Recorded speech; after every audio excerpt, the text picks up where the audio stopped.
kehancuran kaum Yajuj dan Majuj.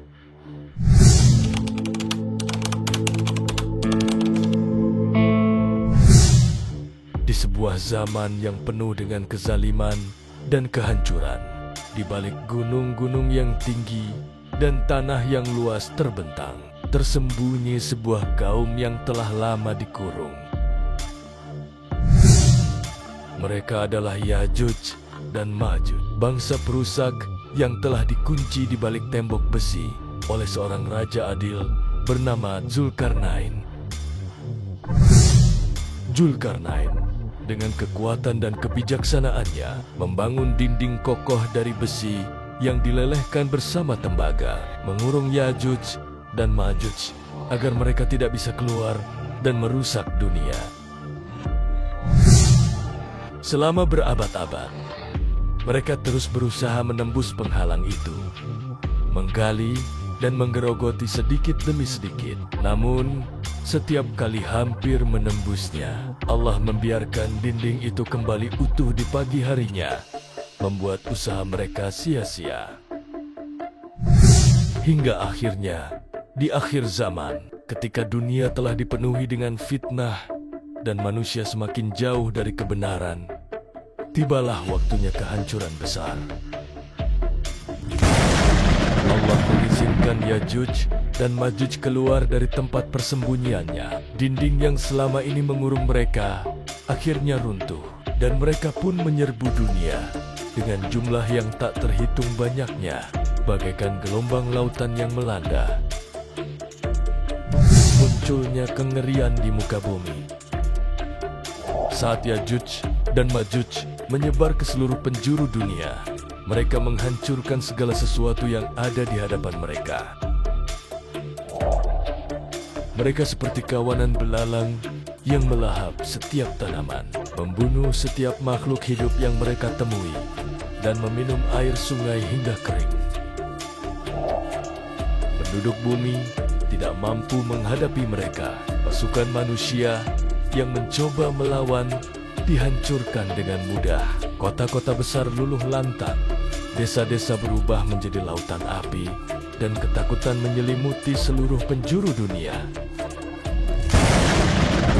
Dalam sebuah hadis disebutkan bahwa mereka akan melewati danau Tiberias di wilayah Palestina, dan saat kelompok pertama dari mereka meminumnya, airnya masih melimpah. Namun, saat kelompok terakhir melewati danau itu, mereka mendapati bahwa airnya telah habis. Begitu banyaknya jumlah mereka, hingga tidak ada satu tempat pun di muka bumi yang tidak mereka jajah dan hancurkan.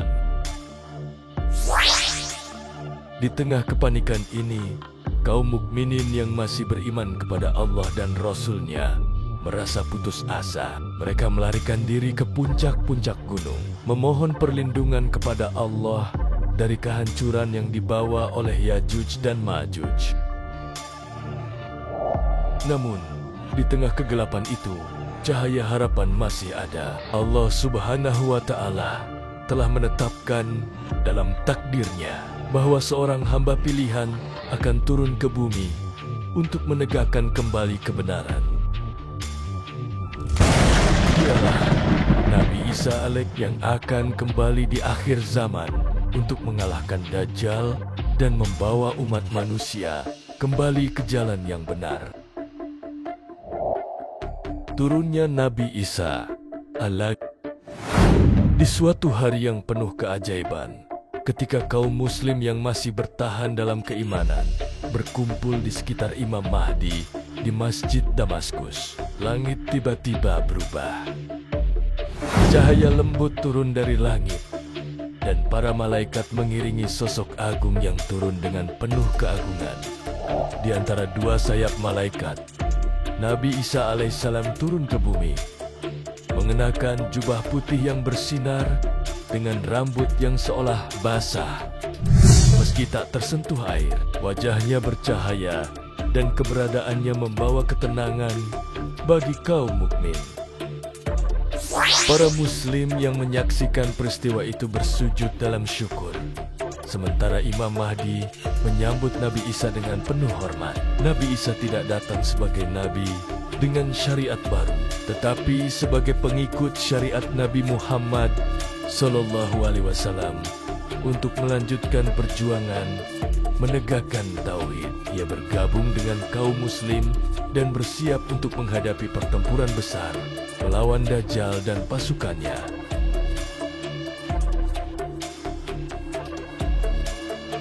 Setelah kemenangan atas Dajjal, Nabi Isa alaihissalam dan kaum muslim harus menghadapi ujian lain. Nabi Isa alaihissalam membawa kaum muslim ke tempat yang aman, sementara ia berdoa kepada Allah Subhanahu wa Ta'ala untuk menyelamatkan umat manusia dari kehancuran. Allah pun mengabulkan doa mereka. Dalam satu malam, Allah menurunkan penyakit aneh ke tubuh Yajuj dan Majuj. Mereka tiba-tiba terserang wabah yang ganas seperti ulat atau cacing yang menggerogoti leher mereka dari dalam. Dalam waktu singkat, tubuh mereka melemah, mereka jatuh tersungkur, dan akhirnya mereka mati bergelimpangan di tanah seperti mayat-mayat yang membusuk. Kematian mereka begitu mendadak dan dalam jumlah yang luar biasa banyaknya. Bau busuk dari jasad mereka memenuhi udara, membuat bumi terasa seperti neraka. Tidak ada manusia yang berani turun dari tempat persembunyian mereka karena bau itu begitu menyengat dan membahayakan.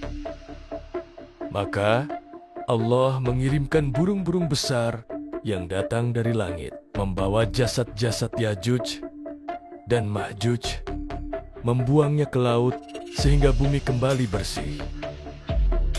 Setelah itu, Allah menurunkan hujan deras yang membasuh sisa-sisa kehancuran, menyuburkan kembali tanah, dan memberikan kehidupan baru bagi dunia. Dunia kembali tenang. Setelah kehancuran Yajuj dan Majuj, dunia kembali tenang.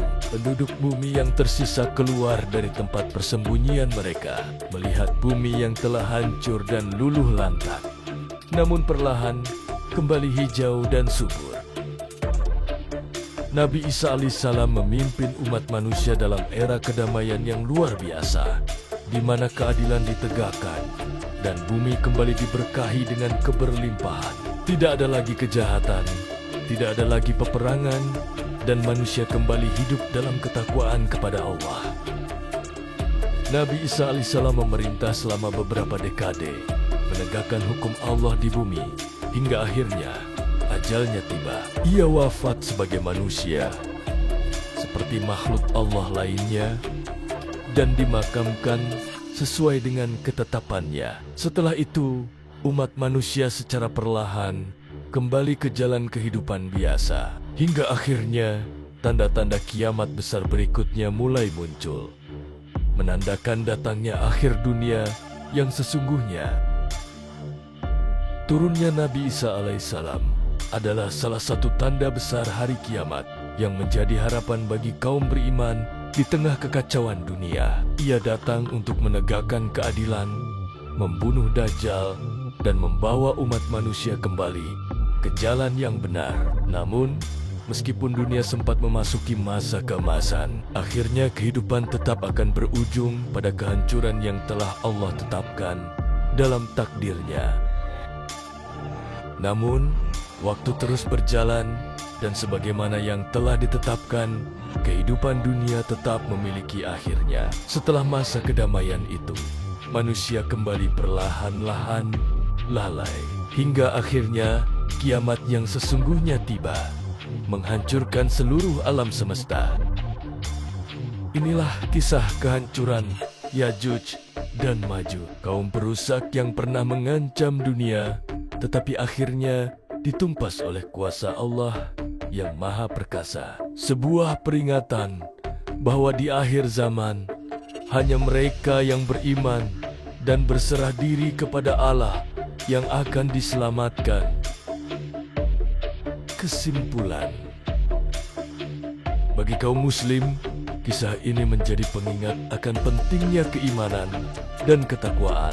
Karena hanya dengan iman yang kuat, seseorang dapat bertahan dari fitnah akhir zaman dan tetap berada di jalan yang lurus hingga akhir hayat.